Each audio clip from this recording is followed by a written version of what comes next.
سب سے پہلی بات یہ ہے کہ استحکام پاکستان میں افواج پاکستان کا جو کردار ہے وہ انتہائی اہمیت کا حامل ہے۔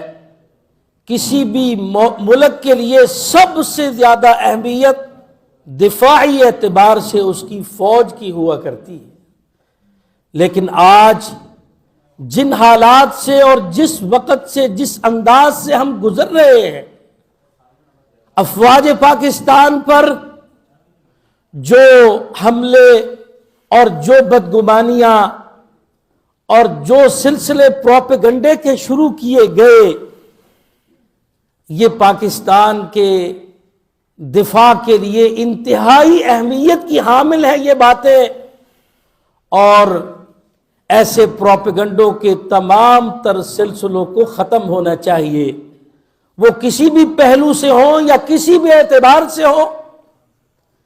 لیکن فوج، پبلک، عوام، اس کے ساتھ گہرا محبت کا ایک رشتہ، ناتا اور تعلق ہوا کرتا ہے۔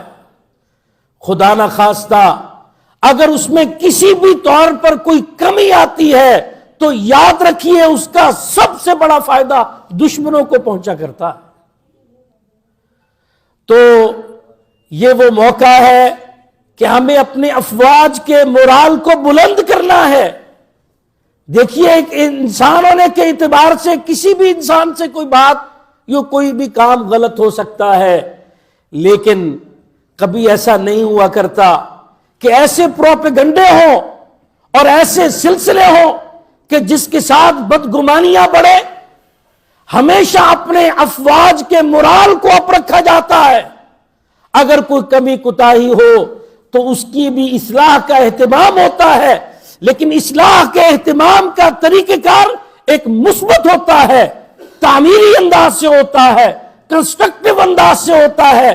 جیسے خاندان کا کوئی بڑا یا آپ کا انتہائی مخلص اور خیر خواہ شخص جو آپ سے محبت میں مخلص ہے 100%، وہ اگر آپ سے کوئی کمی دیکھے گا تو وہ کمی کو دور کرنے کے لیے کبھی منفی انداز اختیار نہیں کرے گا، وہ کوئی ایسا انداز، ایسا ہیلا اختیار نہیں کرے گا جو کسی بھی طور پر منفی ہو، نیگیٹو ہو، بلکہ اس کی ساری سوچ، فکر، ذہن کنسٹرکٹیو ہوتا ہے، تعمیری ہوتا ہے اور مثبت ہوتا ہے۔ میں اس پوائنٹ پر کھل کر بات کرنا چاہوں گا۔ آج افسوس کی بات یہ ہے کہ ہمارا دشمن کنفیوز نہیں ہے، لیکن وہ لوگ کہ جنہوں نے ملک کی سالمیت میں ایک عظیم الشان، مؤثر، تاریخ ساز کردار ادا کرنا ہے، آج ان کی صفوں میں کنفیوژن کیوں ہے؟ ابہامات کیوں ہیں؟ یہ ابہامات دور ہونے چاہیے۔ تو میں یہ بات کہوں گا کہ استحکام پاکستان میں پاکستان کی افواج کا کردار ہمیشہ سے ہی رہا۔ میرے محترم بھائیوں، میرا وطن عزیز پاکستان جب سے بنا ہے، ہمارا یہ سبجیکٹ بھی ہے، ہم اس پر پڑھتے ہیں، پڑھاتے ہیں، لیکچر بھی ڈیلیور کرتے ہیں۔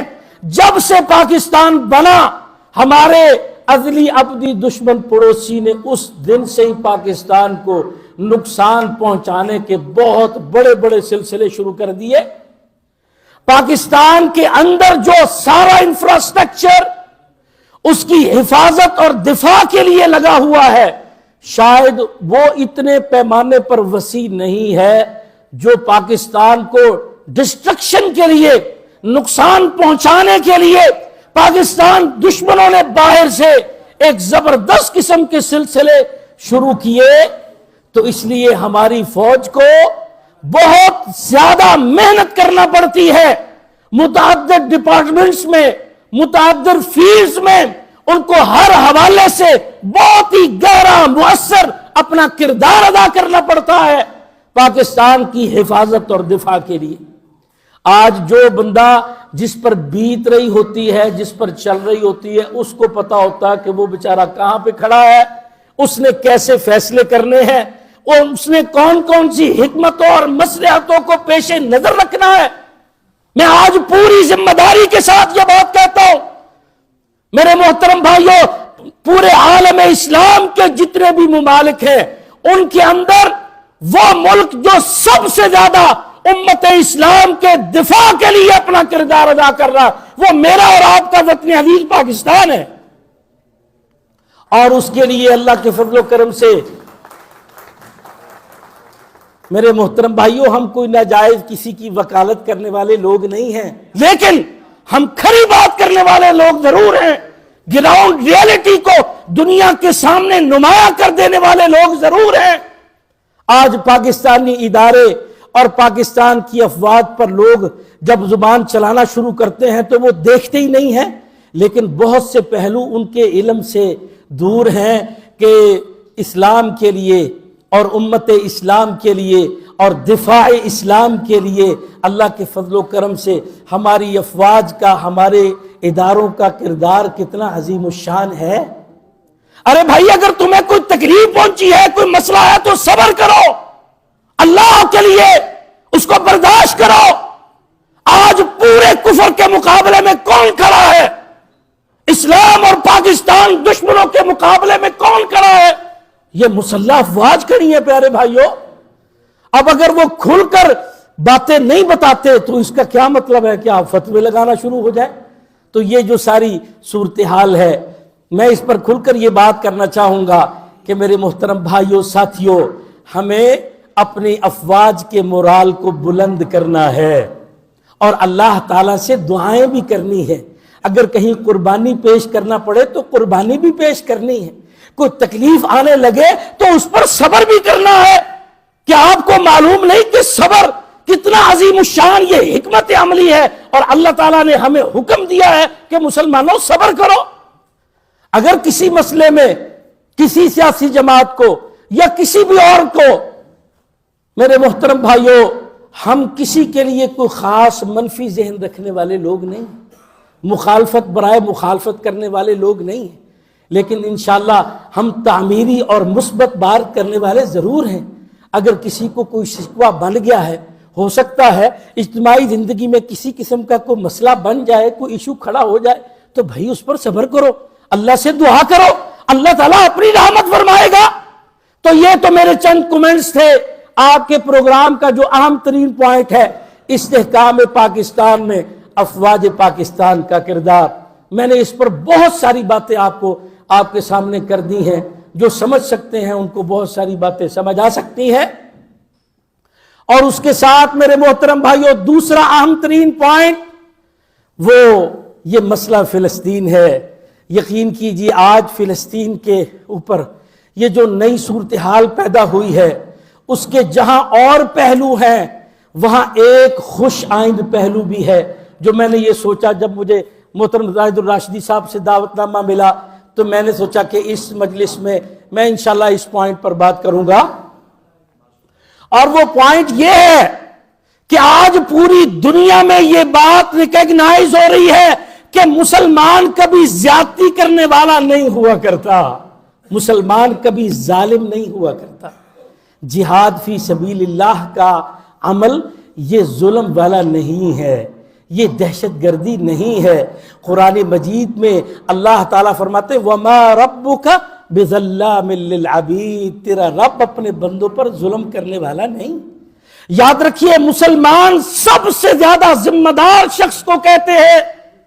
قرآن مجید میں اللہ تعالیٰ نے مجاہد کے جو اوصاف بیان کیے ہیں، مجاہد وہ ہے جو سب سے زیادہ برداشت رکھنے والا ہو، سب سے زیادہ رواداری رکھنے والا ہو، سب سے زیادہ مسلمانوں کو ہی نہیں بلکہ غیر مسلموں کو بھی امن دینے والا ہو، دنیا میں سب سے زیادہ ذمہ دارانہ کردار ادا کرنے والا ہو، دنیا میں سب سے زیادہ برداشت اور دنیا میں سب سے زیادہ محتاط زندگی بسر کرنے والے کا نام مجاہد ہے۔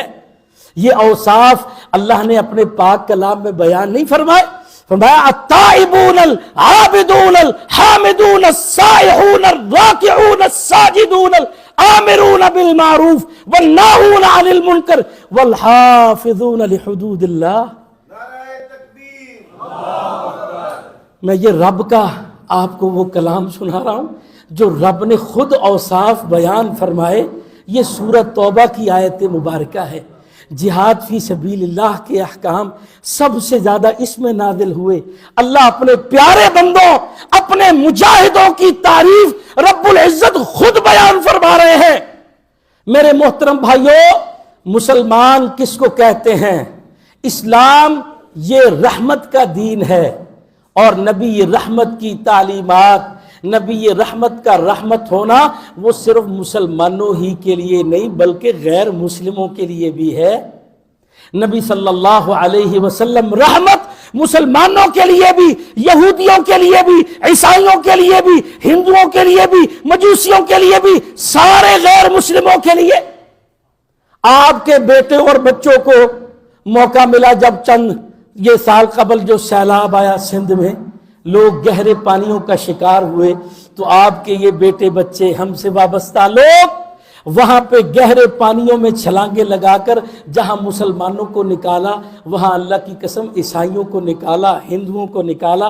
جو خود کھایا وہ ان کو کھلایا، جو خود پیا وہ ان کو پلایا، اور ان کو یہ بتایا کہ ہم اپنے نبی یہ رحمت کے ماننے والے فرما بردار لوگ ہیں۔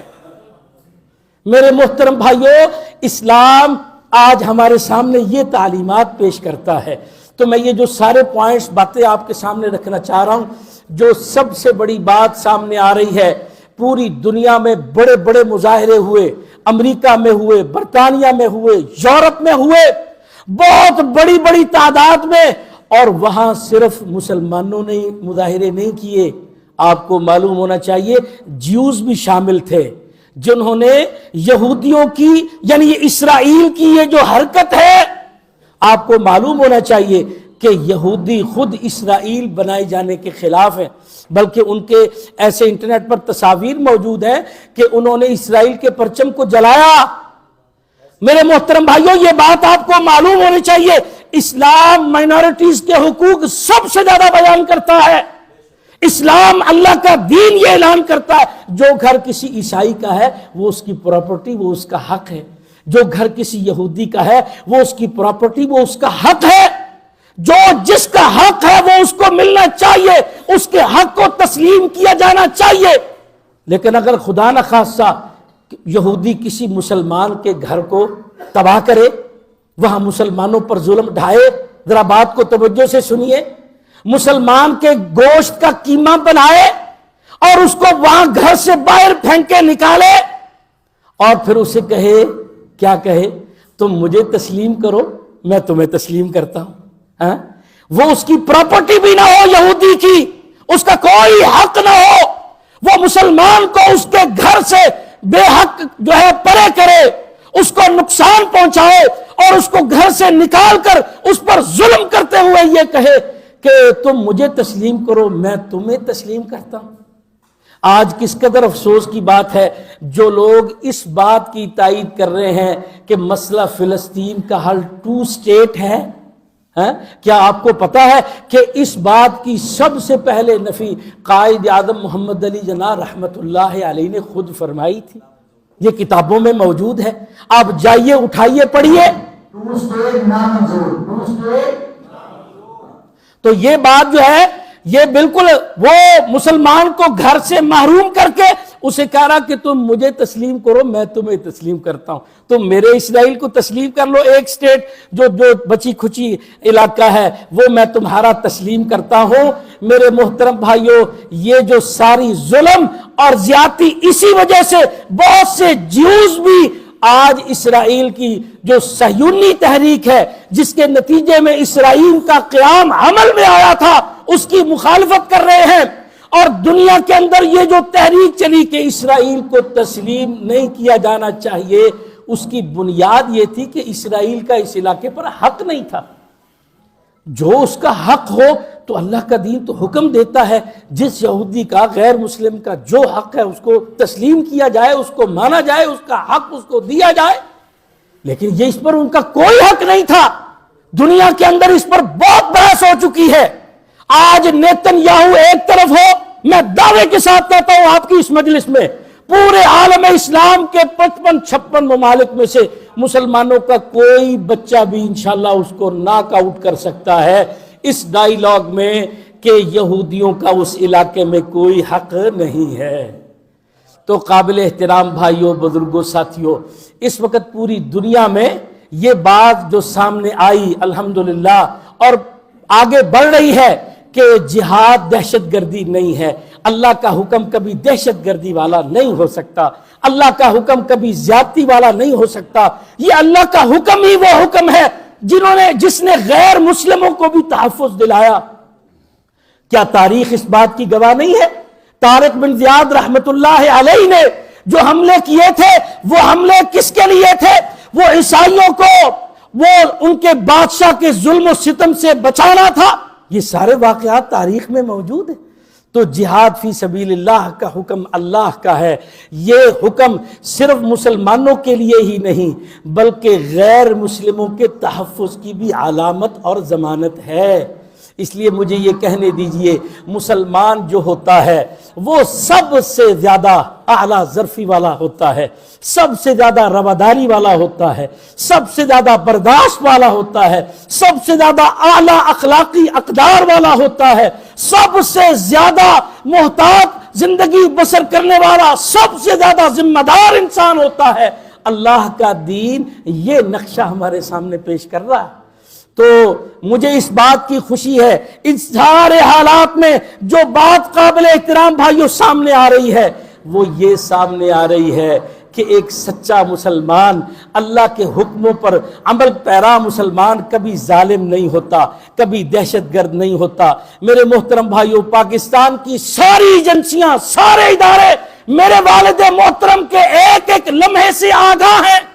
پاکستانی عدالتیں ساری ان کے حق میں فیصلے بھی دے چکی ہیں میرے محترم بھائیوں، مگر اس کے باوجود وہ جو سامراج فلسطین میں خون بہا رہا ہے، وہ سامراج جو کشمیر میں خون بہا رہا ہے، وہ سامراج جو ہماری مسلح افواج کو نقصان پہنچانے کی کوششوں میں مسلسل مصروف ہے، وہ سامراج جو پاکستان پر کلچ جو ہے وہ کرنے کی کوششوں میں تسلسل سے مصروف ہے، میرے محترم بھائیوں، آج وہ اس قسم کے جو ہے وہ اقدامات اٹھواتا ہے، وگرنہ حقائق دنیا کے سامنے واضح ہو رہے ہیں کہ ایک سچا مسلمان کبھی دہشت گرد نہیں ہوتا، ایک سچا مسلمان کبھی ظلم کرنے والا، زیادتی کرنے والا نہیں ہوا کرتا۔ آج حافظ محمد سعید حفظہ اللہ کا جو سب سے بڑا کام تھا وہ یہی تھا اور ہے بھی کہ ان کی کوششوں سے پاکستان کے اندر لوگوں کی صفوں میں اتفاق و اتحاد پیدا ہوتا تھا، ان کی کوششوں سے افواج پاکستان سے محبت پاکستان کی عوام اپنی پیش کرتی تھی۔ اس لیے مودی جیسے بدماشوں کو اس بات سے تکلیف ہوئی، اس لیے وہ دشمن جو پاکستان کی کامیابیاں دیکھنا نہیں چاہتے وہ پاکستان کے محسن لوگوں کو کبھی بھی پسند نہیں کرتے۔ عالم اسلام میں جن کا ایسا کردار ہو، آج یہود و ہنود، یہود و نصارہ کا گٹھ جوڑ، وہ ایسے لوگوں کو پسند نہیں کرتے۔ لیکن میرا ایمان ہے، میں اس پر اپنی گفتگو کو مکمل کروں گا، اللہ تعالی حالات خود تبدیل فرما کر دکھاتے ہیں، اللہ کے ہاتھ میں ہے یہ سب کچھ، یہ منظرنامے اللہ تعالیٰ بدل رہا ہے۔ اب آپ انشاءاللہ دنیا کے اندر آپ تبدیلیاں بھی دیکھیں گے، دنیا میں اللہ کے دشمنوں کی کوششیں، کاوشیں، منصوبہ بندیاں، اسلام اور پاکستان کو نقصان پہنچانے کے سارے سلسلے ناکام ہوتے آپ اپنی آنکھوں سے دیکھیں گے۔ پیارے بھائیوں، بس ہمیں سوچنا چاہیے کہ اس حوالے سے ہم نے اپنا کردار کیا ادا کیا ہے۔ وہ فلسطین میں شہداء شہید ہو رہے ہیں، اللہ کی قسم جاتے ہوئے اپنے دائیں ہاتھ کی شہادت کی انگلی اٹھا کر اشہد اللہ الہ الا اللہ کہتے ہوئے دنیا سے رخصت ہو رہے ہیں۔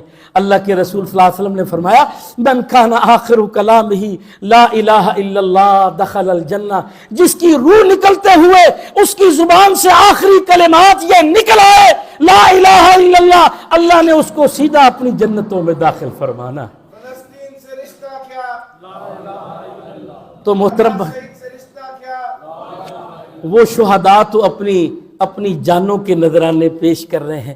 پیارے بھائیوں، اس میں آزمائش میری آپ کی، فلسطین کے ارد گرد کے مسلمانوں کی ہے۔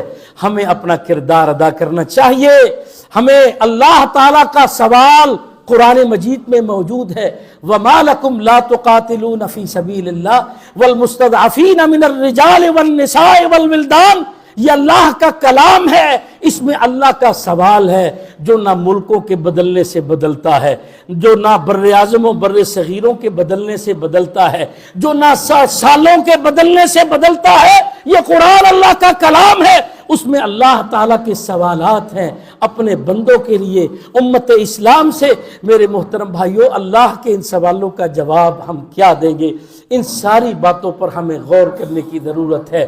اقول قولی ھذا واستغفر اللہ لی ولکم ولسائر المسلمین۔